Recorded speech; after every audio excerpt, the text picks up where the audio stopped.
Welcome back to the channel. Today we're diving into 7 Harley Davidson models that dealerships are struggling to sell and are offering massive discounts just to get rid of them. Number 7. Harley Davidson Street Glide ST. Harley Davidson built this bike to be the ultimate performance bagger, powerful, aggressive, and ready to dominate the road. But what happened? It's sitting in showrooms and now dealers are practically begging to move them with massive discounts just to get them off the floor. The Street Glide ST was designed to be a high-performance touring machine, combining the power of the Milwaukee 8 117 engine with a sleek, stripped-down design. Boasting 106 horsepower and 126 pound-feet of torque, it was meant to attract aggressive riders who wanted touring capability without the bulk of traditional baggers. With its lightweight chassis, dark bronze finishes, and high-performance suspension, the Street Glide ST was set to become a performance bagger king. But here's the shocking twist. The Street Glide ST is too much of a niche bike. It's priced at $30,000, pushing it into premium territory, which makes it too expensive for casual riders, but too stripped down for serious touring enthusiasts. And the suspension, designed for style over comfort, compromises long-distance ride quality, making it less comfortable than other models like the Road Glide Special or Ultra Limited. And then there's the competition. Rival brands like Indian are offering more tech and comfort at a lower price, making buyers think twice. Even within Harley's own lineup, the Road Glide Special provides similar power with better wind protection and comfort for just a little more cash. So what's the problem? Dealers overestimated demand and now they're stuck with inventory, offering discounts of up to $8,000 just to clear them out. If you think the Street Glide ST struggle is surprising, wait until you see number 6, a bike that was supposed to attract new riders but ended up completely ignored by everyone. Number 6. Harley Davidson Street 500 and 750. Harley thought these bikes would be their ticket to the future. Lightweight, beginner-friendly, and designed to bring in a whole new generation of riders. But instead, they're gathering dust in showrooms, with dealers desperately slashing prices just to move them. The Street Series were supposed to be the entry-level bikes that introduced new riders to the Harley brand. With a liquid-cooled Revolution X engine, delivering 34 horsepower in the Street 500 and 53 horsepower in the Street 750, and weighing just over 500 pounds, these bikes should have been perfect for urban commutes and new riders alike. They were designed to be easy to handle with lower seat heights and a light, nimble feel, but here's where it all went wrong. For starters, these bikes didn't feel like a true Harley. They lacked the signature Harley rumble, and the performance was underwhelming compared to other options. Riders who were expecting that deep V-twin torque were met with something that felt more like a budget commuter bike. And the build quality, disappointing at best. Riders complained about cheap plastic components, rattling parts, and a stiff suspension that made every bump feel unbearable. For a brand known for premium craftsmanship, the Street Series felt rushed and, frankly, unrefined. The price didn't help either. The Street 500 started at $7,699 and the Street 750 at $8,900. But for just a little more, buyers could get a used Sportster 883 with better performance, better resale value, and of course, that classic Harley look. Plus, with competition from bikes like the Honda Rebel 500 and Yamaha Bolt, the Street Series started to look overpriced and outdated. The result?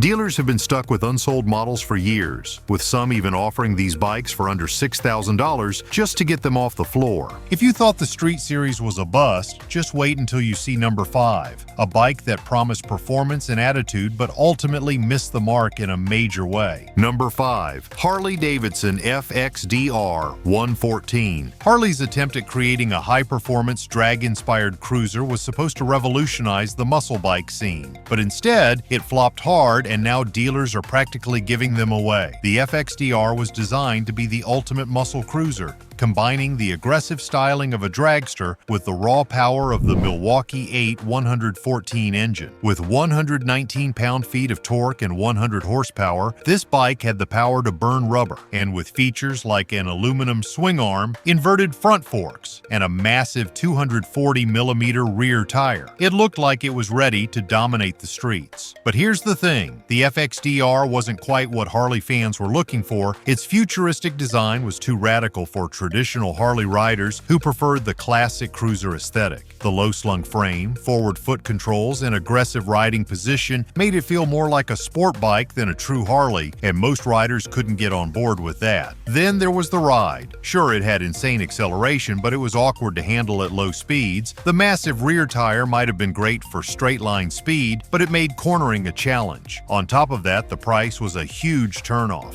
At $18,999, the FXDR was competing with more well-established models in Harley's lineup like the Lowrider S and the Fat Bob, both of which offered better value and a more traditional Harley feel. And for performance seekers, bikes like the Ducati Diavel or Yamaha VMAX offered even more power and better handling at a similar price point. The FXDR was caught in the middle. Too much of a sport bike for Harley riders and too much of a cruiser for sport bike enthusiasts. Harley pulled the plug on it in 2020, and ever since, dealers have been stuck with unsold inventory. Now they're slashing prices to try and move these models, and if you're looking for raw power at a massive discount, this could be your chance. But if you think the FXDR was a hard sell, just wait until you see number 4, a Harley that tried to combine a cruiser and a touring bike but ended up failing at both. Number 4, Harley Davidson Switchback. The Switchback was supposed to be the best of both worlds, a cruiser by day, a tourer by weekend, but instead it struggled to do either job well, and now dealers are desperate to move them. The Switchback was introduced as a lightweight, versatile option that could transform from a stripped-down cruiser into a touring bike with detachable hard saddlebags and a quick-release windshield.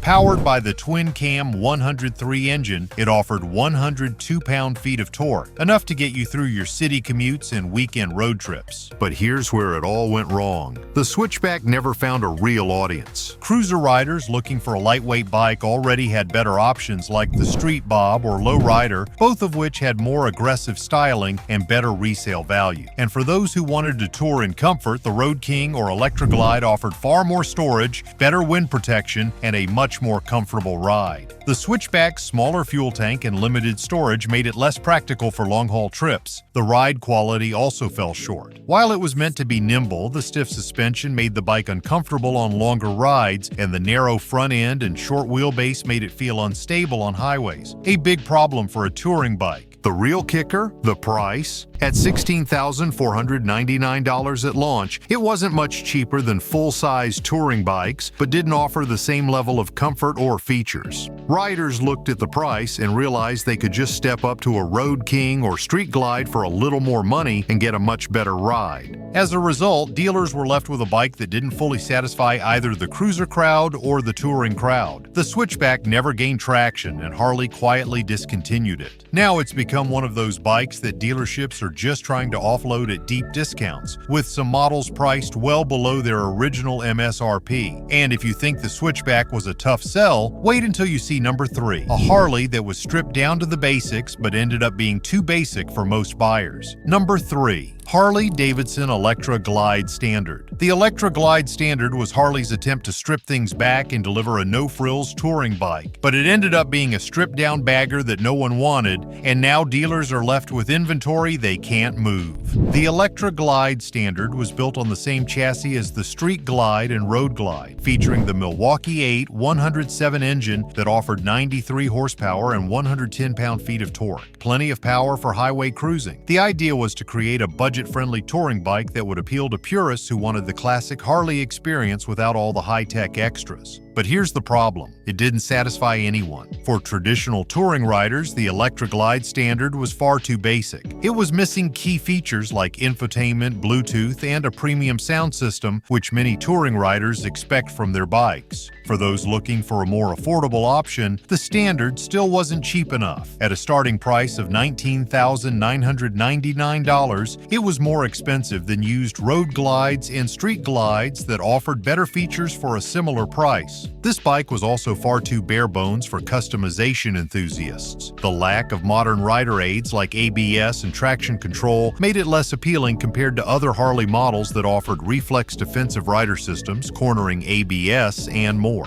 For just a little more money, buyers could pick up a Street Glide with all the features they wanted, along with better resale value. Ultimately, the Electra Glide Standard became a slow-moving model at Harley dealerships. It wasn't luxurious enough for touring fans, too basic basic for tech lovers and too expensive for budget buyers. Dealers are now offering massive discounts just to move this bike off their showroom floors. And if you thought the Electra Glide standard struggled, just wait until you see number 2, a model that was supposed to set a new standard in touring, but instead became one of Harley's most overpriced and underwhelming machines. Number 2, Harley Davidson CVO Road Glide. The CVO Road Glide was meant to be the pinnacle of Harley touring, but with a price tag near $50,000, even the most loyal Harley fans are saying no thanks, and dealers are practically begging to offload them. The CVO Road Glide was designed to be Harley's ultimate touring machine, boasting a Milwaukee 8 121 engine that churns out 115 horsepower and 139 pound-feet of torque. This bike was loaded with top-tier features like a TFT touchscreen display, adaptive LED lighting, premium suspension, and the finest Rockford Fosgate audio system. It looked like the perfect touring bike, right? But there's one massive catch. The CVO Road Glide starts at a jaw-dropping $48,999, and that price is simply too high for most riders. What makes this even worse is that CVO models lose value faster than almost any other Harley. After a year or two, they can drop in value by as much as $10,000 to $15,000, making it a terrible investment for buyers. Even those who want an ultra-premium touring bike will find they get more bang for their buck with the standard Road Glide, which offers almost the same power and comfort for half the price. To make matters worse, many buyers opt to customize their own Road Glide with aftermarket parts, rather than paying the massive premium for CVO extras they don't feel they need. The CVO Road Glide's $50,000 price tag simply isn't justified when you can get almost everything the bike offers for a fraction of the cost. Dealers know this, and that's why so many CVO Road Glides are sitting unsold in showrooms, some even being offered at heavy discounts just to clear out inventory. If you thought the CVO Road Glide was overpriced, just wait until you see number 1,